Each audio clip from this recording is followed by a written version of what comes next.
여러분, 오늘은 역량 기반 학습, Competency Based Learning에 대해 알아보려 합니다. 이 개념은 사실 새로운 것은 아닙니다. 중세길드나 도제제도 시대로 거슬러 올라가 보면 그때부터 학습을 특정 기술과 지식 단위로 세분화하고 숙달 수준을 설정하며 그것을 입증하는 평가를 마련하는 방식이 존재했습니다. 그리고 최근 들어서는 가르치는 교사나 교육과정보다는 학습자와 그 학습 성과에 더 집중하게 되면서 오늘날 우리가 말하는 역량 기반 학습이 점차 주목받고 있습니다. 길드와 도제 제도 시대에 장인들은 특정 작업을 단계별로 나누어 가르쳤고, 도제들은 이런 과정을 거치며 필요한 숙달 수준에 도달해야만 그 업의 정식 장인으로 인정받았습니다. 이를테면 옛날 통 제조업자를 예로 들어볼 수 있습니다. 도제는 나무 판재 고르기부터 통 윗부분을 밀착시키는 작업까지 각 단계를 하나하나 완벽히 익혀야 했습니다. 그래야만 숙련도를 갖추었다고 인정받고 독립적인 장인으로서 일할 수 있었습니다. 이러한 숙련 수준 중심의 접근법은 지금도 종종 훈련 프로그램, 군사교육, 산업 현장, 직업교육 프로그램에서 발견됩니다. 군대에서는 병사들을 무수히 많은 개별 기능으로 나누어 훈련시키고 모든 기능에 대해 일정한 숙달을 보이면 인증을 해주죠. 심지어 미 공군조차도 항공병의 기술 수준을 조수, 도제, 숙련공, 장인처럼 일종의 길드 언어로 표시하고 있습니다. 역량 기반 학습이 더 진전된 것은 학습 이론의 발전과 함께였다고 볼 수 있습니다. 특히 1950년대 벤자민 블룸이 학습자를 다양한 인지 능력 수준에서 평가할 수 있도록 제안하면서 학습을 명확히 정의하고 잘게 나눠 숙달 수준을 설정한다라는 아이디어가 보편화되었습니다. 이러한 계기로 수많은 교육기관이 무엇을 배우게 할 것인가, 학습자가 얼마나 숙달하게 할 것인가 같은 질문을 더 구체적으로 하고 평가 또한 실제적인 작업을 통해 측정할 수 있도록 바뀌기 시작했습니다. 예를 들어 딱딱한 필기시험 대신 학생이나 수강생이 실제 현장에서 해당 지식을 쓸모있게 사용할 수 있음을 입증해야 하는 방식 말입니다. 현대의 역량 기반 학습은 크게 보면 4가지 혁신에서 탄생했습니다. 먼저 목표로 하는 기술이나 지식을 분절하고 분류하는 방식이 등장했습니다. 그 다음으로 이를 위한 명확한 숙달 수준과 학습 결과가 제시되었습니다.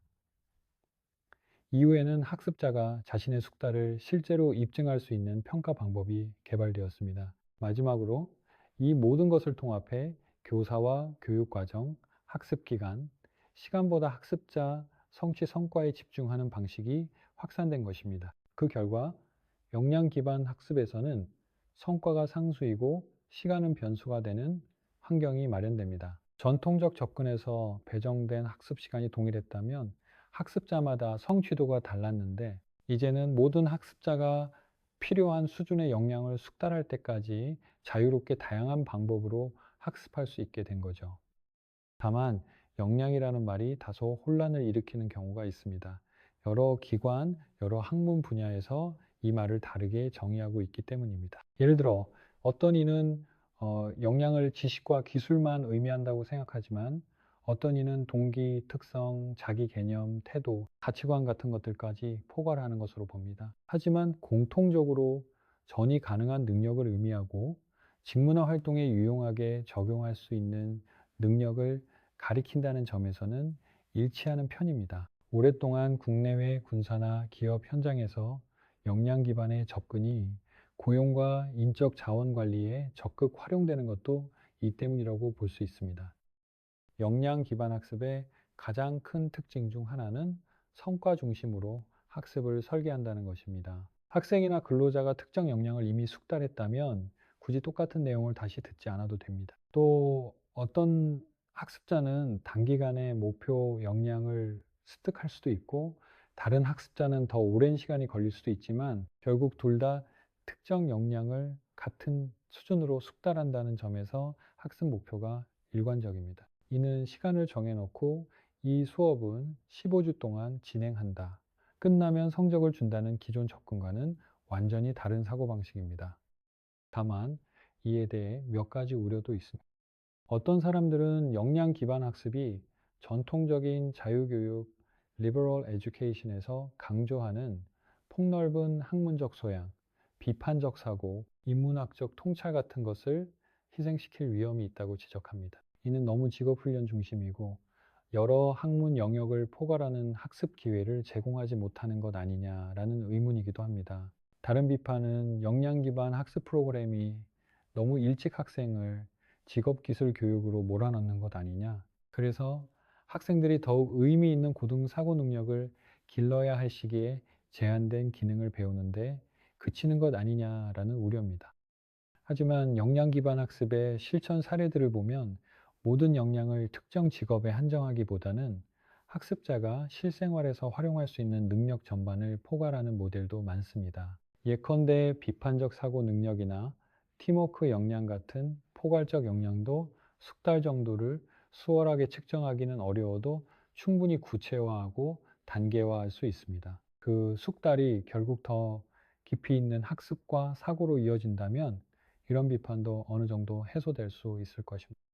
역량 기반 접근이 제대로 작동하려면 숙달 수준을 정확히 평가할 수 있는 체계가 반드시 필요합니다. 특히 지식이나 기술을 어느 정도 숙달했는지를 어떻게 확신할 것인지가 중요합니다. 이를 위해 많은 교육기관이나 군대, 기업들이 실제 수행평가, 포트폴리오 심사, 시뮬레이션 성과 측정 등을 활용합니다. 교실 안에서 단순히 객관식 시험지를 푸는 것과 달리 실제 직무나 실제 과제를 모사한 평가를 진행하면 학습자가 역량을 충분히 입증했는지 판별하기 쉬워집니다.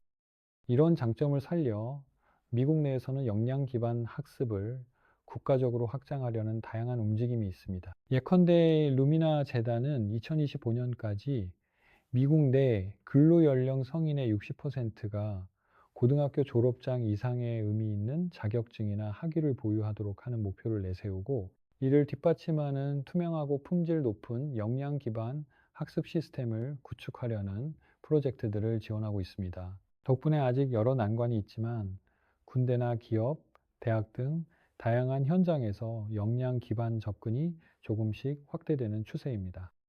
역량 기반 학습이 학습자에게 가져다 주는 큰 혜택 중 하나는 학습을 본인 속도에 맞춰 할 수 있다는 것입니다. 누군가는 빠르게 역량을 습득하고 넘어갈 수 있고 또 다른 누군가는 더 오랜 시간이 걸릴 수 있습니다. 하지만 결국 둘 다 동일한 숙달 기준에 도달해야만 그 역량을 마스터했다라고 말할 수 있습니다.